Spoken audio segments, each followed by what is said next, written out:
లక్షల రూపాయలు మోసపోతున్న తల్లిదండ్రులకు హెచ్చరిక. ఆటిజం వ్యాధికి చికిత్స లేదు.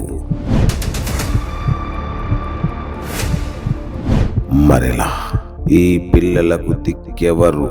ఇదిగో ఈవిడే ఆ పెద్ద దిక్కు. తన కొడుకు ఆటిజం వ్యాధితో పుట్టడంతో అందరిలా కుమిలిపోలేదు ఈ తల్లి. తనలాగా మరెవరు అవ్వకూడదని కంకణం కట్టుకుంది. తక్కువ ఖర్చుతో వేల మంది పిల్లలకు చికిత్స అందిస్తోంది. ఆటిజం పిల్లల జీవితాల్లో వెలుగులు నింపుతోంది. మీ పిల్లలు మరి ఓవర్ యాక్టివ్గా ఉన్నారా?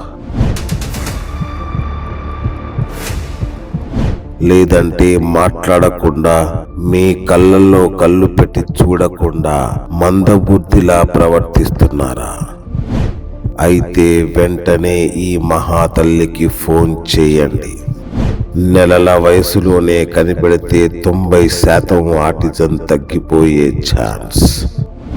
సరే, ముందు ఈ ఆటిజం ఈ దేశంలో ఎంత భయంకరంగా వ్యాపిస్తుందో ఈ సుమన్ షరఫ్ గారి ద్వారా తెలుసుకుందాం రండి.